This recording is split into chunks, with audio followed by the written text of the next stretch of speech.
The Nintendo Switch. At this point, we know what it does well and what it doesn't. One thing it falls short on at times is graphics. It's usually a mixture between the system's lack of horsepower and the developer's inability to properly port titles. A lot of people are waiting and hoping that a Switch Pro will be released someday, but so far we've not seen a thing. But there is a device that can help out in the graphics department. It's the Marseille mClassic. The company contacted me and wanted to see if I'd be willing to try one, and I said yes.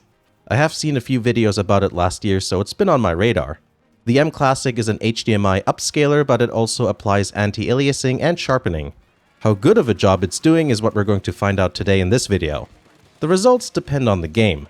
Of course, it's not just a device for the Switch though. Anything HDMI can potentially benefit from the mClassic. I decided to try it out on the Nintendo Switch first with a variety of games. Out of all the current consoles, it's the most lacking in the graphics department, so I thought it would make sense. I tried various other consoles as well, as you'll see later. The device comes with a little HDMI extension cable and a micro USB cable for power. On the Switch, you'd use the extension because the mClassic doesn't fit in the dock, and you can just run the power cable to a USB port. Or if your console doesn't have a USB port, or maybe they're all used up, something like a phone charger will do the job too. So pretty easy to set up. If you want to connect an analog source, then you'd need a connector, or an adapter rather, that converts the console's output into an HDMI signal. The mClassic has 3 different modes. When it's off, the signal just passes through. Green means on and it's doing its thing, and blue means it's doing its thing, but in 4:3. That's for older games that aren't widescreen, so if your screen or TV does a stretchy thing when it's not supposed to, put the mClassic into retro mode. Just so you know, YouTube compression will make certain details a bit difficult to see, especially when movement is involved. There's like a lot of detail that gets lost there. But I found out that still images usually end up looking quite close to the real deal, so in addition to the regular footage, I'll show a few screenshots so you can see what's going on. While the device can output to 4K or 1440p depending on several factors, all of my screens and TVs are 1080p units. But you can still clearly see the processing results, still, in most cases. I tried Splatoon 2, Mario Kart 8, Supermario Odyssey, Valkyria Chronicles 4, and Xenoblade Chronicles 2. I thought that was a decent mixture of games. The results were all somewhat similar. The mClassic toned down a lot of the harsh, jagged edges and pixely bits. I didn't notice any added input lag when playing Splatoon 2 and Mario Kart 8 online. Overall, not bad at all. With some games, the textures were slightly improved in terms of sharpness. Usually that could be seen in the ground textures. But once I started recording footage of other consoles, I realized that I managed to overlook something quite important. There was a much bigger difference on the PS3, yet my Wii footage, which was recorded from a Wii U, had no discernible differences between the standard and upscaled footage. How could that be if Wii games run at 480p? Surely the device would do something there. Then it hit me, the Wii U was upscaling the 480p Wii footage to 1080p. While it was doing a poor job at it, it's still technically a 1080p image, so the mClassic never upsampled the Wii footage. And the other post-processing just kinda went unseen in the sea of pixels. So I set the resolution to 480p on my Wii U and let the mClassic do the upscaling. And what do you know, it actually works. There's a very noticeable increase in clarity and a decrease of pixelation. Most PS3 games output at 720p, so that means the mClassic was doing the upscaling to 1080p. So even if the PS3 is set to 1080p, it will output at the actual resolution that the game is at. But I had my Switch set to 1080p, and that doesn't do that.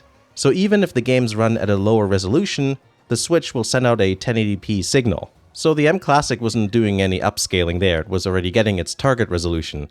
All it did was a bit of anti-aliasing and a bit of sharpening. Most of the Switch games I play run at something lower than 1080p.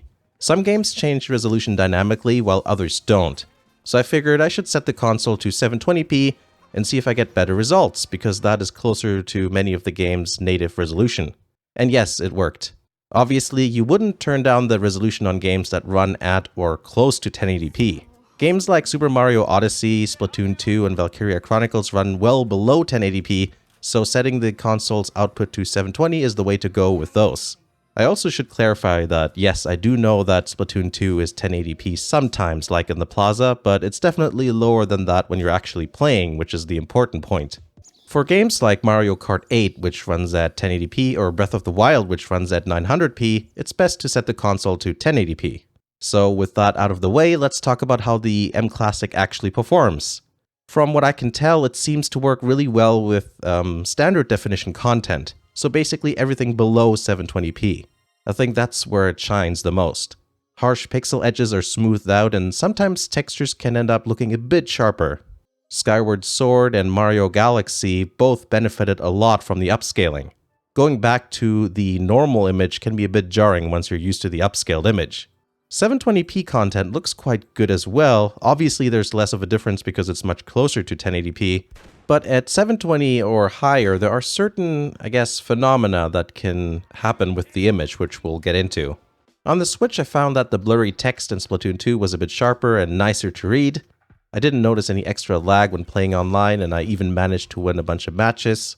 With high motion games like these, it's common to see pixelated edges kind of flicker across the screen, so the mClassic helps tone that down a bit.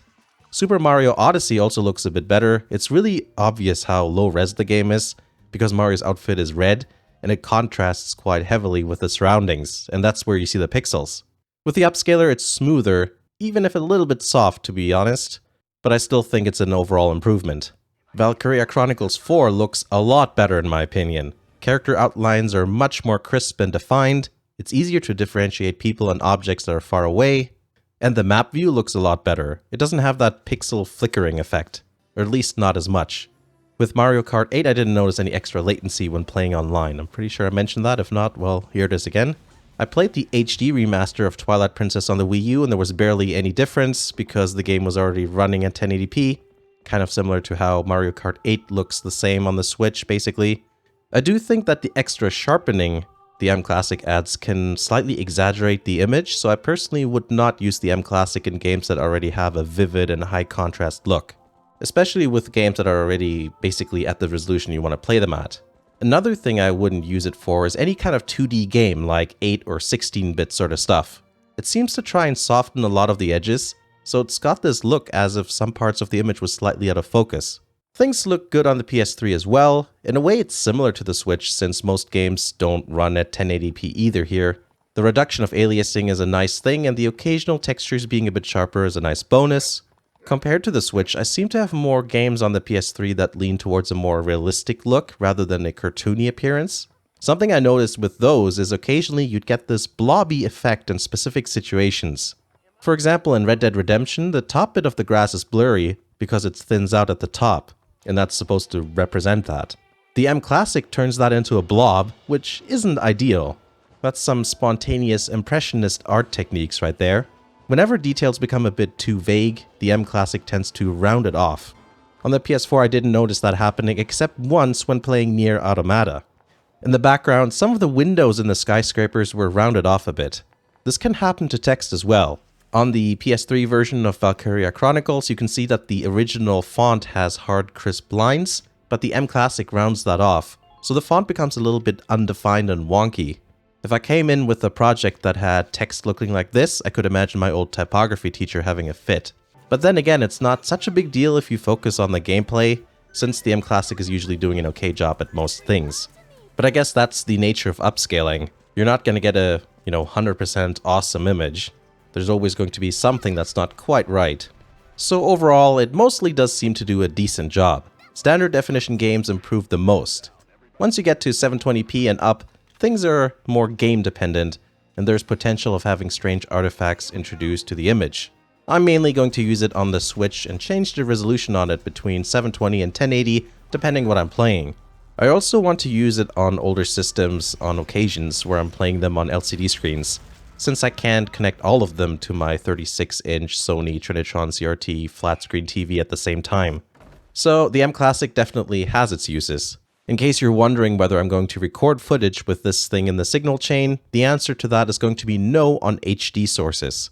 I may use it when recording games from, 480p sources and lower, since those can sometimes look quite bad on modern screens. So if it's originally HD content, I'm not going to use the mClassic. I want to show, the most true image that I can, because obviously not everybody's going to have this device. Not only that, I wouldn't want to use it in every situation either. Speaking of resolutions and things, The Marseille website does have a chart showing you all the resolutions it accepts, as well as what it can upsample those to.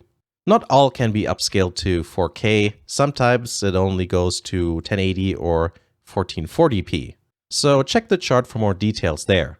The mClassic also supports a lot of audio formats like PCM, all the way to various Dolby and DTS formats, so you should be good to go in that department.